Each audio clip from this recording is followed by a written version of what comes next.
जी, जोरदार तालियों से स्वागत करिए यूनियन मिनिस्टर अनुराग ठाकुर जी का।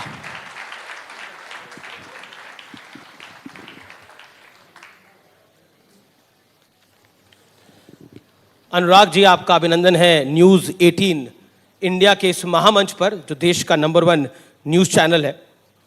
आप खेल मंत्री भी हैं, सूचना और प्रसारण मंत्री भी हैं। कॉमनवेल्थ खेल में इस समय भारत ज़बरदस्त प्रदर्शन कर रहा है, लेकिन एक तरफ तो कॉमनवेल्थ खेल चल रहे हैं, दूसरी तरफ विपक्ष कह रहा है ईडी का खेल भी चल रहा है। ये क्या खेल है? नमस्कार मित्रों, आपने सही सवाल पूछा कि आखिरकार ईडी की रेड या ईडी की जांच क्यों चल रही है।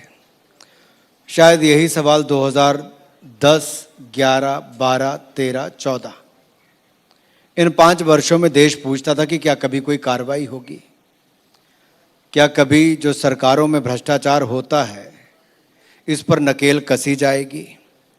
और जनता ने 2014 में जब मोदी जी की सरकार को चुना, तब हमने पहला वायदा ये किया था कि हम भ्रष्टाचार मुक्त शासन देंगे, सुशासन देंगे। और आज मैं कह सकता हूं कि 8 वर्षों के बाद कोई 8 रुपए का आरोप भी मोदी सरकार पर नहीं लगा सकता है। दूसरी बात, आखिरकार जनता के पैसे अगर कहीं पर खाए गए, मुखर्जी हो, चटर्जी हो, चाहे लिंक कहीं बनर्जी जी के साथ जुड़े हों, या देश के किसी कोने में कोई, मैं किसी जातिगत उस पर नहीं कह रहा, मैं ये कह रहा हूं किसी नाम, मान लो पार्था चटर्जी हैं या कोई और व्यक्ति है, इनके मैं पूरा लिंक समझ रहा हूं, चटर्जी बनर्जी सारा समझ रहा हूं। मैं ये कह रहा हूं कि इन सब के लिंक कहां जुड़े हैं। क्या किसी मुख्यमंत्री के संरक्षण के बिना किसी मंत्री के नजदीकी के घर पे एक बार 20 करोड़, दूसरी बार फिर उतने, फिर तीसरे, अंत ही नहीं हो रहा है। और जब ये कट मनी की बात चलती थी तब लोगों को लगता था शायद आरोप लगते हैं, और जब चिट फंड की बात होती तब भी ऐसा लगता था। लेकिन चिट फंड घोटाला करने वालों ने बंगाल की ही मुख्यमंत्री ममता बनर्जी जी की बनाई हुई पेंटिंग 3 करोड़ रुपए में खरीदी। आप में से कितने लोगों की पेंटिंग किसी ने 3 करोड़ रुपए में खरीदी है? कोई ऐसा? यहाँ पर तो वैसे कोई यस बैंक वाला था तो उसने किसी एक परिवार वाले जो इतने वर्षों तक देश पे राज करते रहे, उनके लिए वैसा काम करने का उन पर भी देखिए, अब पार्था चटर्जी के पास तो नोट निकल रहे हैं, अब राहुल जी को और सोनिया जी को भी बुलाया जा रहा है ईडी द्वारा। उसके बाद इस समय जब हम बात कर रहे हैं तो नेशनल हेराल्ड हाउस और उसके 12 ठिकानों पर ईडी की रेड हो रही है। जयराम रमेश कह रहे हैं कि जिसे कहते हैं कि द्वेषपूर्ण भावना के साथ ये सरकार कार्रवाई कर रही है। चलिए, देश को ये तो पता चला नेशनल हेराल्ड के ठिकाने कितने हैं और इस पे कब्जा किसका है, कितनी शेयर कैपिटल थी और कितने की संपत्ति है। अमित जी, मेरा एक गिला आपसे है, जी, आपके चैनल से भी और कुछ बाकियों से भी। जी, आप लोग देश को बताते क्यों नहीं नेशनल हेराल्ड केस है क्या? किसने रोक रखा है आपको? क्या देश को जानना चाहिए कि नहीं जानना चाहिए? आप लोग केवल इतना दिखाते हो कि नेशनल हेराल्ड केस में सोनिया गांधी जी, राहुल गांधी जी को बुलाया गया। आप ये नहीं बताते कि इतने 1000 करोड़ की संपत्ति को इन्होंने अपने नाम करवा लिया है या इसके पीछे घोटाला क्या है। अगर मैं आपके इस अभी बातचीत में करूंगा तो आपका कोई सवाल नहीं आएगा। आधा घंटा मुझे केवल नेशनल हेराल्ड केस को समझाने के लिए लगेगा। नेशनल हेराल्ड केस को मैं आपको बता रहा हूं क्योंकि आपने ये सवाल पूछा। मैं नेशनल हेराल्ड केस को लंबे अरसे से 2012-13 से फॉलो करते हुए आया हूं। मैं मानता हूं कि कुछ परिस्थितियां हैं उसके अंदर, लेकिन सोनिया गांधी और राहुल गांधी दोनों एक बड़ी पॉलिटिकल पार्टी के बड़े नेता हैं, तो एक पॉलिटिकल मौका तो मिलता ही है उनको सवाल खड़ा करने का। वो कहते हैं कि ईडी का रुख कभी बीजेपी के किसी नेता पर नहीं होता, सिर्फ और सिर्फ विपक्ष की तरफ होता है। सत्येंद्र जैन पर होता है, पार्था चटर्जी पर होता है, राहुल गांधी पर होता है, सोनिया गांधी पर होता है, और बीजेपी का कोई नेता नहीं आता ईडी की रडार पर। ऐसा क्यों? अब तो संजय राउत भी हैं। अगर आपने देश का कोई पैसा नहीं खाया तो आप में से किसी के घर पे कभी कोई इनकम टैक्स की रेड होती है? कभी कोई ईडी वाला आपके घर पे आया किसी के? जिसने किया उसी के ही जाएगा। अब ना मेरे नेशनल हेराल्ड है, ना मेरे घर पे कोई आएगा। लेकिन जिन्होंने किया है, क्या वो देश के कानून से ऊपर है?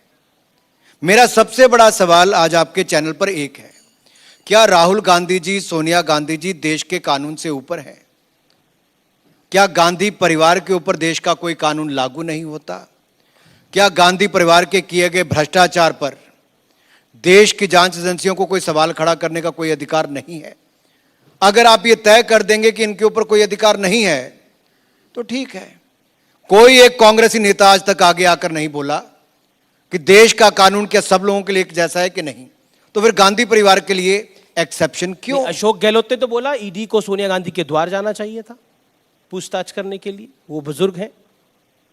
चलो अब आयु सीमा भी तय कर लेनी चाहिए कि कितनी समय के बाद आप भ्रष्टाचार करेंगे, उसके बाद जांच एजेंसी आपसे नहीं पूछ सकती। चलिए मैं तो आप ये तय ही कर दीजिए ना कि आप या तो गांधी परिवार के होंगे तब आपको जांच एजेंसी नहीं पूछेगी, आप विपक्षी दल के होंगे तब आपको जांच एजेंसी नहीं पूछेगी, आपकी आयु एक उम्र से ज्यादा हो जाएगी यानी कि 60-70 साल से ज्यादा होगा तो आपको कोई ना पूछे। विपक्ष आरोप लगाता है कि डराने धमकाने नहीं, के आप अमीर जी फिर आगे निकल गए। जी। आपने एक बीच में एक नाम लिया था सत्येंद्र जैन जी का। जी जी जी जी। अब उनकी तो याददाश्त घोटाले के बाद चले गई, आपकी क्यों जा रही है? नहीं नहीं, मेरे बिल्कुल नहीं जा रही। मैं आऊंगा सत्येंद्र जैन और अरविंद केजरीवाल पर भी, क्योंकि आप लोग उस पर भी थोड़ा बहुत नरम रहता है आपका चैनल।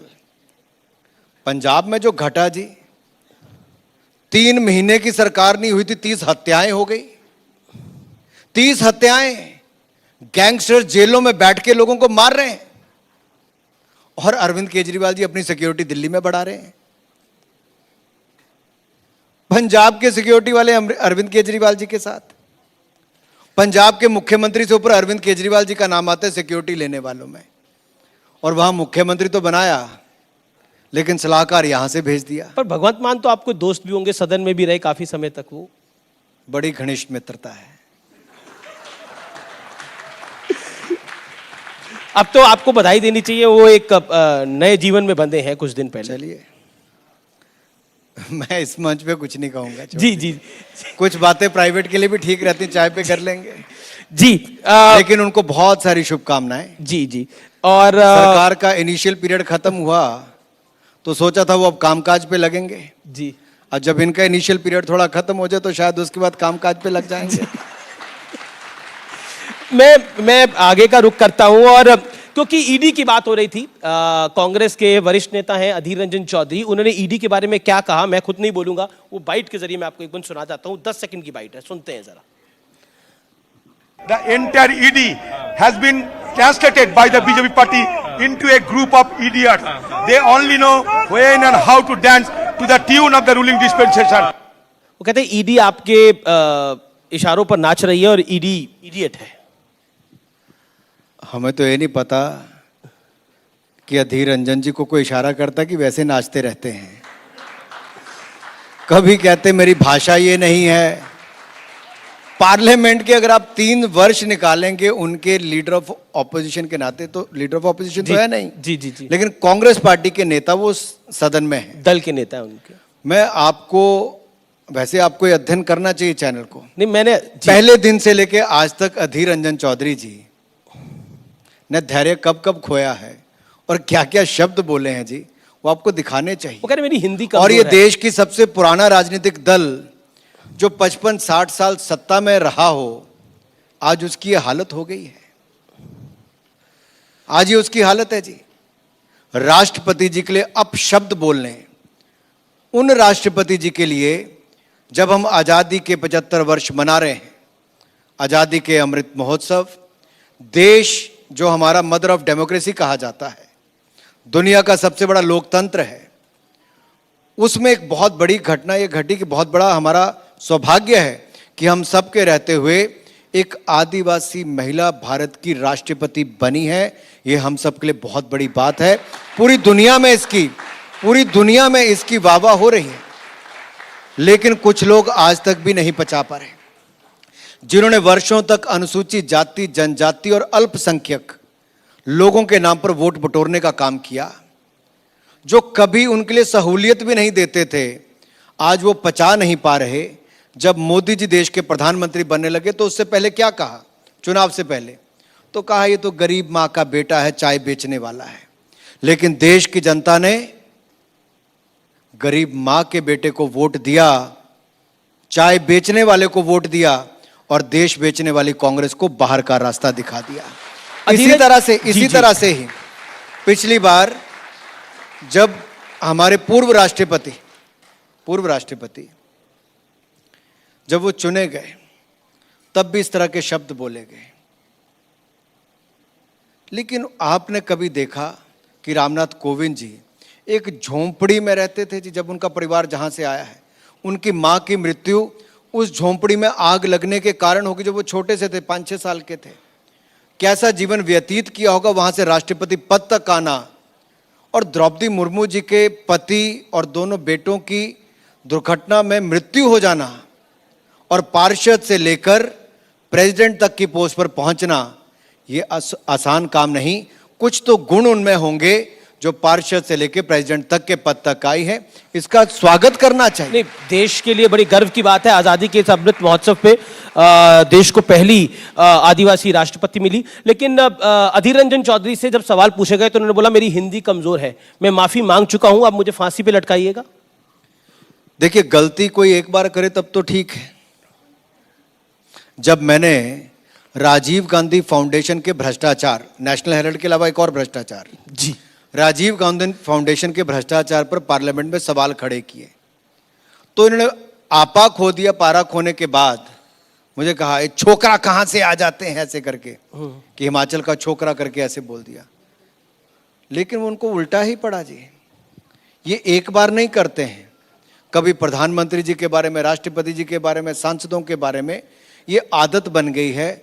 और कांग्रेस ने क्या जानबूझकर ये किया है कि कांग्रेस के पास नेताओं की कमी हो गई है? कांग्रेस कह रही है कि अधीर रंजन चौधरी ने गलती करी, इसमें कोई दो राय नहीं है। लेकिन भारतीय जनता पार्टी अपने पाप छुपाने के लिए, महंगाई का पाप छुपाने के लिए, जीएसटी का पाप छुपाने के लिए, वो जो कार्य नहीं कर पा रहे उसका पाप छुपाने के लिए इस मामले को बहुत ज्यादा तूल दे रहे हैं। देखिए, मैं उत्तर प्रदेश चुनाव में सह प्रभारी था भारतीय जनता पार्टी की ओर से। प्रियंका जी ने कैंपेन लॉन्च किया, लड़की हूं, लड़ सकती हूं। वो लड़की आजकल नजर नहीं आई लड़ने के लिए। देश की राष्ट्रपति पर उनके ही पार्टी के नेता ने अपशब्द कहे, अपमानित किया। काश वो लड़की आगे आई होती। एक चुनाव से दूसरे चुनाव में नजर आते हैं, राजस्थान में एक के बाद दूसरी बेटी और महिला के साथ बलात्कार और हत्याएं हुई, किसी की गर्दन काट दी गई। वो बेटी तो आगे कभी नहीं आई। राहुल गांधी जी की विदेश यात्राएं कब शुरू होती, कब खत्म होती है, वो देश को जानकारी ज्यादा आजकल तो देश में ही है वो। आप खूब खबर रखते हैं। नहीं, आजकल तो पार्लियामेंट में नजर नहीं आते, लेकिन आपको पता है आजकल तो देश में ही है। और वो कहते हैं कि दूसरा सोनिया, भारतीय जनता पार्टी हमें डराने और धमकाने की कोशिश कर रहे हैं। दूसरी सोनिया गांधी जी, जिनको इतना मान सम्मान, क्योंकि वो इटली में पैदा हुई, उसके बावजूद भारत ने जो मान सम्मान दिया जी, भारत के लोकतंत्र की विशेषता है। लेकिन वो भी राष्ट्रपति जी के पक्ष में नहीं खड़ी हुई। नहीं तो एक शब्द कह देना कि अधीर रंजन चौधरी जी के कहने पर कांग्रेस पार्टी शर्मिंदा है, हम माफी मांगते हैं, वो बड़ी हो जाती जी। लेकिन ना अनुसूचित जाति, ना अनुसूचित जनजाति, ना महिला, इनके लिए कांग्रेस पार्टी कभी खड़ी नहीं हुई। केवल वोट बैंक की राजनीति की है। और दुर्भाग्य ये है कि एक राष्ट्रपति का अपमान हुआ और सोनिया गांधी जी मूक दर्शक बनी रही। ये हिंदुस्तान के इतिहास में लिखा जाएगा। राहुल गांधी चुप रहे, सोनिया गांधी चुप रही, और ये लोग कभी आगे नहीं आए। कांग्रेस, क्योंकि बात हो रही है अब सोनिया गांधी की, तो सोनिया गांधी जी जब सदन में थी और स्मृति ईरानी कह रही थी कि सोनिया गांधी माफी मांगे, तो कांग्रेस ने बोला कि वो बहुत सोनिया गांधी को टारगेट किया गया। रूलिंग डिस्पेंसेशन के मेंबर ऑफ पार्लियामेंट्स और मंत्री वहां पे इकट्ठे हो गए। क्या कहना चाहते हैं इस विषय के ऊपर, जिसमें सोनिया गांधी ने फिर कहा डोंट टॉक टू मी स्मृति जी को? सोनिया जी ने क्या कहा क्या नहीं कहा, लेकिन देश सोनिया जी से उम्मीद करता था कि वो जो कांग्रेस पार्टी के एक वरिष्ठ नेता ने राष्ट्रपति का अपमान किया उस पर माफी मांगती या उस पर कुछ कहती। आखिरकार उन्होंने चुप्पी क्यों साधे रखी, इसका मतलब वो अधीर रंजन चौधरी से कहीं ना कहीं सहमत थी। ये चुप्पी क्या कहती है, चुप्पी क्या कहती है? और अधूरे मन से अधीर रंजन चौधरी जी की आपने पता नहीं चिट्ठी कितनी पढ़ी कितनी नहीं पढ़ी, मैं इस विषय पर आपका ज्यादा समय नहीं लूंगा, लेकिन उस चिट्ठी में बहुत कुछ दिखता है कि जरा सा भी उनको कहीं पर भी कोई गिला गम कुछ भी नहीं है, और उन्होंने जो कह दिया मुझे लगता है बड़ा सोच समझ कर ही कहा। जो पार्लियामेंट में हुआ स्मृति ईरानी और सोनिया गांधी जी के बीच में, उस पर आप क्या कहना चाहते हैं? मैं कुछ नहीं कहूंगा जी। क्या आपको लगता है कि संसद को कांग्रेस का आरोप है कि आप ही नहीं चलने देना चाहते, आपका आरोप है कि कांग्रेस रियल मुद्दों पे बात नहीं करना चाहती, हम महंगाई पर चर्चा करने को तैयार हैं, लेकिन दूसरी तरफ ईडी की रेड हो जाती है, तो टाइमिंग को लेकर कांग्रेस कहती है कि अगर ये सदन को चलने देना चाहते हैं तो ये तो सरकार की जिम्मेदारी होती है, और आप तो बहुत सबसे मतलब आप you have been parliamentarian from the longest years. जब राहुल गांधी जी को ईडी ने बुलाया तब क्या पार्लियामेंट चल रही थी? नहीं चल रही थी। तब भी सड़कों पर हंगामा, गाड़ियां जला देना, तोड़फोड़ करना, ये कांग्रेस के कार्यकर्ताओं ने किया। जांच एजेंसियों पर दबाव बनाने का काम किया। सोनिया जी अस्पताल में थी, बार बार डेट्स मांगी, जितनी डेट्स मांगी उतनी डेट्स ईडी ने देने का काम किया। राहुल जी ने भी जब डेट्स मांगी ईडी ने तब तक डेट्स देने का काम किया। जांच एजेंसियां देश की स्वतंत्र है, उनको स्वतंत्र रूप से काम करने देना चाहिए। और अगर मैं दूसरा उदाहरण देता हूं, कोई व्यक्ति भ्रष्टाचार के मामले में बेल पर है, जमानत पर है, अभी जेल गया नहीं है, जमानत पर है, तो जांच एजेंसियों को उनको बुलाने का पूरा अधिकार है। और राहुल जी और सोनिया गांधी जी बेल यानी कि जमानत पर हैं, जब जब जांच एजेंसियां बुलाएं उनको जाकर उनकी वहां पर जाना चाहिए। क्यों, क्या छिपाना है जी? अगर कुछ गलत नहीं किया तो छिपाना क्या है, और अगर गलत किया है तो डर इनके चेहरे पर साफ नजर आ रहा है। चलिए, सोनिया गांधी राहुल गांधी ने गलत किया है, लेकिन संजय राउत ने भी गलत ही कर दिया है, वो जेल चले गए हैं। उद्धव ठाकरे कह रहे हैं कि बीजेपी के भी बुरे दिन बहुत जल्द आ जाएंगे। चलिए, उद्धव जी कह रहे हैं, आपके पुराने सहयोगी हैं। पुराने? तो संजय राउत को गिरफ्तार कर लिया गया ईडी द्वारा। क्या आपको लगता है कि जिस तरह से उद्धव ठाकरे कह रहे हैं और संजय राउत ने बोला कि मुझे बीजेपी में आने का दबाव था, मैं नहीं गया इसलिए मेरी गिरफ्तारी हो गई है, लगता है संजय राउत पर? चोर कभी चोरी करता है जिसने भ्रष्टाचार किया, और कभी वो कहता है कि मैंने किया है। कोई एक किस्सा बताइए मुझे आज तक, एक उदाहरण बताइए कोई। लेकिन ऐसा कैसे है कि सारे चोर दूसरी तरफ ही हैं? आपने आज तक जी जितने इंटरव्यू संजय राउत जी ने आज तक दिए, जी, गिरफ्तारी से पहले कभी कोई पटका गले में पहनते हुए देखा था? उस दिन तो डाला हुआ था जिस दिन उसी गिरफ्तारी दिन आया ना, याद?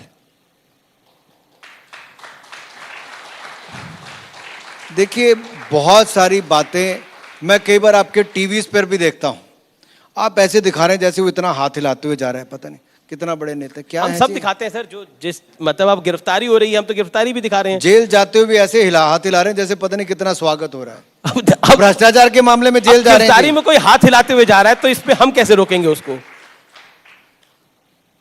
देखिए, विजुअल्स का बहुत फर्क होता है। अब नवाब मलिक भी थम्स अप करके गए थे और कहा था मैं झुकेगा नहीं, वो अभी तक जेल में ही है। अब क्या कहिएगा इसमें?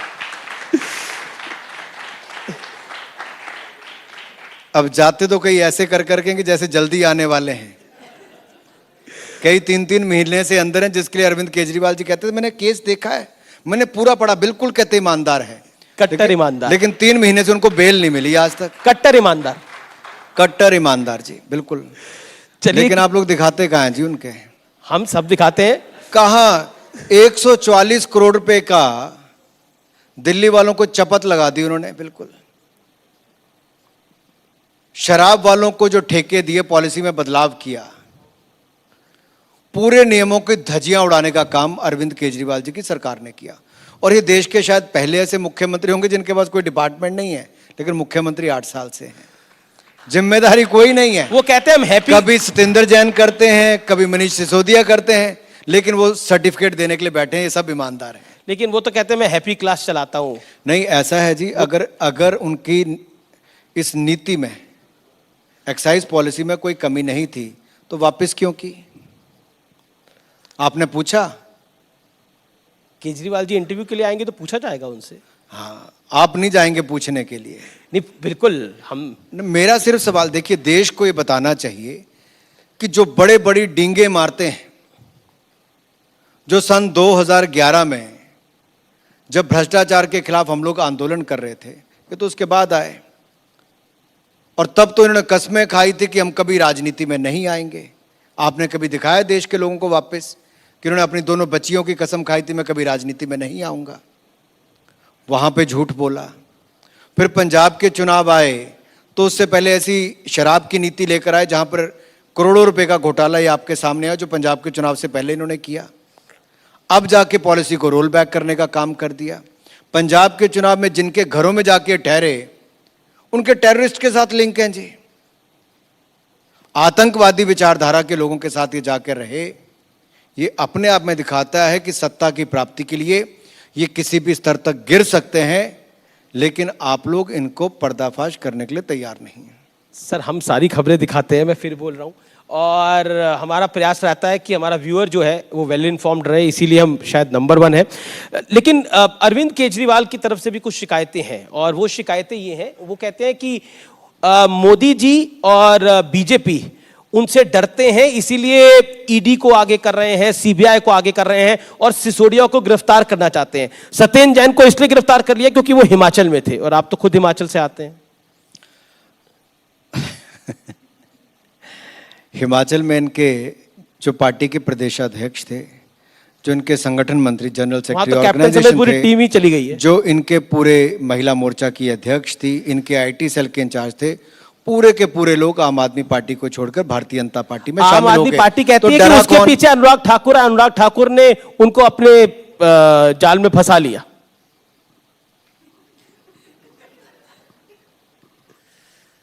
पार्था चटर्जी के घर से पैसा पकड़ा जाए तो किसी और का दोष है। सोनिया जी, राहुल जी का भ्रष्टाचार बाहर आए तो बीजेपी दोषी है।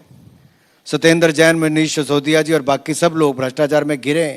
अरविंद केजरीवाल जी की असली चेहरा सामने आए भ्रष्टाचार का, तो सबके लिए बीजेपी दोषी है। सब तो बहुत साफ सुथरे हैं। हमें क्या डर है जी सत्येंद्र जैन जी का? कौन है वो? एक भ्रष्ट नेता है जो आज जेल में है,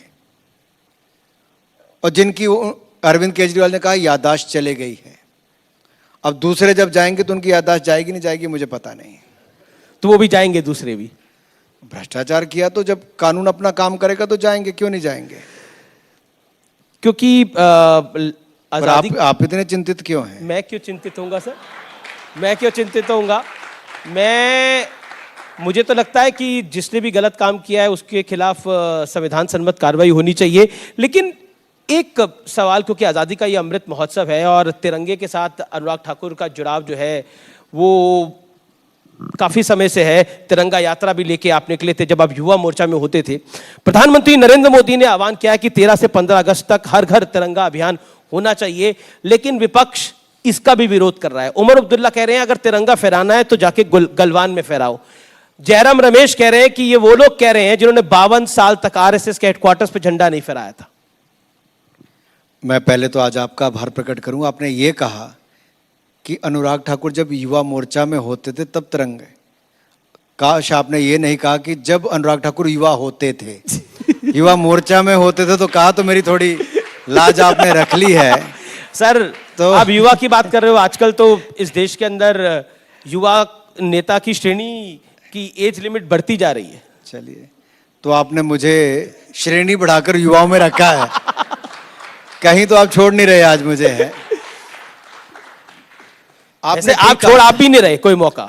2010 में बहुत सारा पथराव भारत की सेना पर हो रहा था। मैं इसलिए याद करा रहा हूं, 12 साल पुरानी बात है। मैं दूसरी बार लोकसभा का सांसद तब बना था। तो 2010 में इतने पथराव हुआ कि 2000 से ज्यादा सैनिक घायल हुए।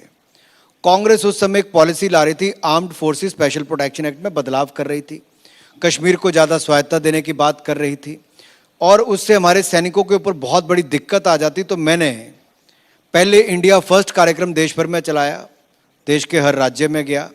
उसके बाद कलकत्ता से कश्मीर राष्ट्रीय एकता यात्रा, तिरंगा यात्रा चलाई, डॉक्टर श्यामा प्रसाद मुखर्जी की जन्मस्थली से उनकी बलिदान स्थली तक।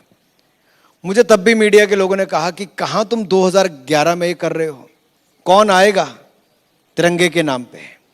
लेकिन आज मैं आप सबके बीच में कहना चाहता हूं, तिरंगे की ताकत को समझिए। ये केवल 3 गज का कपड़ा नहीं, ये इसमें इतनी ताकत है कि 130 करोड़ भारतीयों को एकजुट करके रखता है। ये तिरंगे की ताकत है। जय हिंद, जय हिंद।